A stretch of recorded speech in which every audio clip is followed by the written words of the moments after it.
ముందుగా ధన్యవాదాలు తెలుపుతున్నాను, శుభాకాంక్షలు తెలుపుతున్నాను.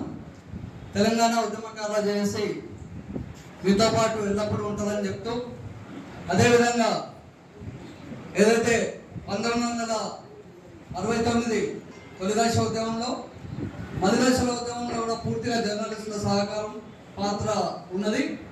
కాబట్టి జర్నలిస్టులను కూడా ఉద్యమకారులకు వచ్చే అవకాశాలన్నీ కూడా ఇవ్వాలని తెలంగాణ ఉద్యమకారుల జేఏసీ కొట్లాడుతూ ఉన్నది. అదేవిధంగా అందరికీ కూడా రిప్రజెంటేషన్స్ ఇస్తుంది.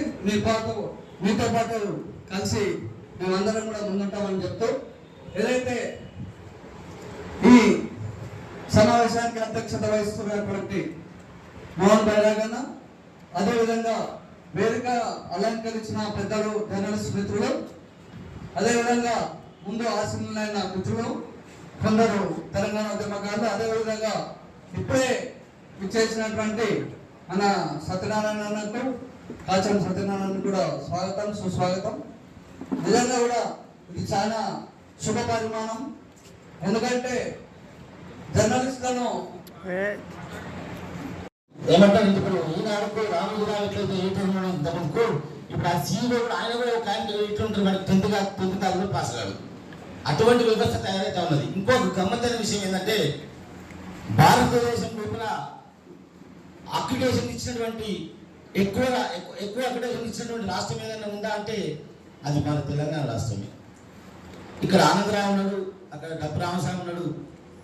ఈయన నిన్న మొన్న వచ్చిన విలేకరు కూడా ఆయన సీఈఓ విలేకరే. ఇంకా కాబట్టి ప్రభుత్వాలు కూడా ఒక ఆర్ఎంఏ ఇచ్చినప్పుడు కానీ, ఆ సంఘానికి గుర్తింపు ఇచ్చినప్పుడు కానీ, వాళ్ళ యొక్క స్థాయిని బట్టి భయం భయం సరే కంటికింత కునుకు లేదు, ఒంటి నిండా బుగులు బుగులు, ఏ పోలీసు కలుపు నంపి ఎప్పుడు కథమంటాడు, అయ్యా ఈ జర్నలిజం చెయ్యబోతే చేటు చేటు, తెలంగాణ బాధలెల్ల మరి ఎక్కడ లేవు లేవు, అయ్యా ఈ జర్నలిజం చెయ్యబోతే చేటు చేటు.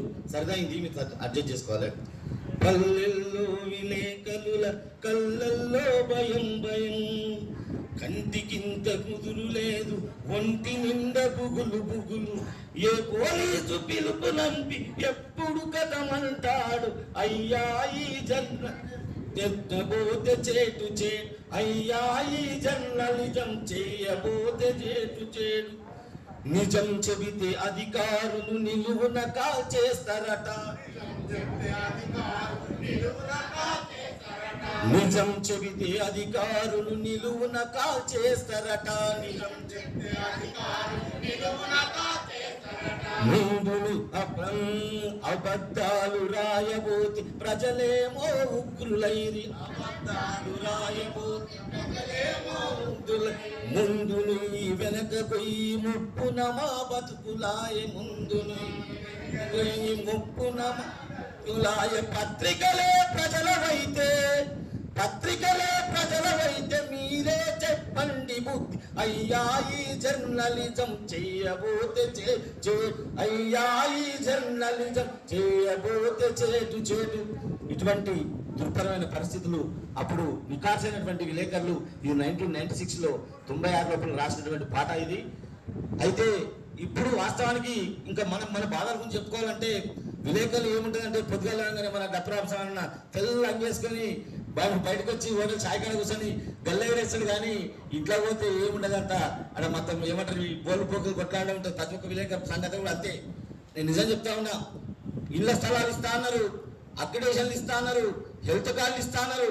10 సంవత్సరాలు ఆ సంఘం పేరు చెప్పగాని 10 సంవత్సరాలు పదవులు అనుభవించారు, కానీ విలేకరులకు ఏం చేయలేదు. సంపద కట్టులు ఖచ్చితంగా చేసిరు ఆ సంఘాలు. ఇలా లేదా సంఘం కానీ చెప్తా ఉన్నా. ప్రభుత్వం మారింది, ప్రభుత్వం మారిన తర్వాత ఇంకొక సంఘం ఉంది. ఆ సంఘం అన్నా ఏమైనా చేస్తారా అని ఆశతో ఉన్నారు విలేకరులు. మరి ఏం చేస్తుందో వాళ్ళే సమాధానం చెప్పాలి. కాబట్టి ఇక్కడ ఉన్నటువంటి విలేకరులు చిన్న సంఘాలను అనుకోవద్దు.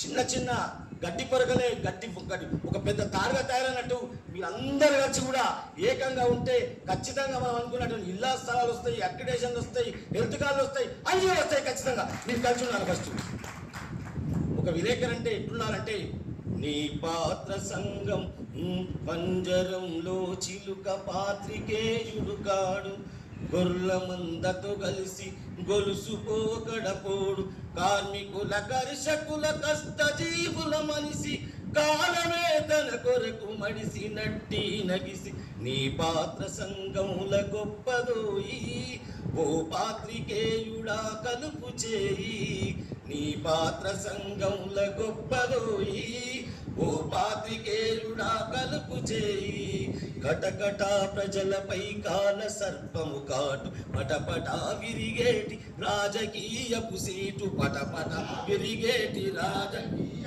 వీటు, ధరల పన్నుల పోటు ఆత్మహత్యల చాటు, ధరల పన్నుల పోటు కాటు, సీక్రెట్లు దవ్వేటి మీరే గదా గ్రేట్, నీ పాత్ర సంఘముల గొప్పదోయి ఓ పాత్రికేయుడా కలుపు చేయి, ఏ రాజకీయముల ఎంత సొత్తున్నదో, ఏ రాజహింసతో నెత్తురెంతొడిసెను, ఏ రాజహింస కత్తి అంచుల మీద కలము జలిపించేవు, కత్తి చేవు కరడు గల్లా మనిషి విలువ కనబరిచేవు, నీ పాత్ర సంఘముల గొప్పదోయి ఓ పాత్రికేయుడా కలుపు చేయి, నీ పాత్ర సంఘముల గొప్పదోయి ఓ పాత్రికేయుడా కలుపు చేయి. దయచేసి ఈ యొక్క కార్యక్రమాన్ని ఐక్యత కోసం సమావేశం ఏర్పాటు చేసినటువంటి మొట్టమొదటి సమావేశంగా నేను భావిస్తున్నా. అంటే ఇదేనేమో అయి ఉంటది, ఇదే అని నా గుర్తు. అయితే 16 సంఘాల జర్నలిస్టులను ఏకం చేస్తూ ఈ సమావేశం హైదరాబాద్ నడి బొడ్డున ఏర్పాటు చేయడం చాలా గొప్ప విషయం. జర్నలిస్టుల సమస్యలు అనేకం ఉన్నాయి. అక్రిడేషన్ల నుంచి మొదలుకొని హెల్త్ కార్డులు, రైల్వే పాస్లని, బస్ పాస్లని, ఇంకా ఇతరత్ర సమస్యలు చాలా ఉన్నాయి. అట్లా ప్రధానంగా ఇళ్ల సమస్యలు.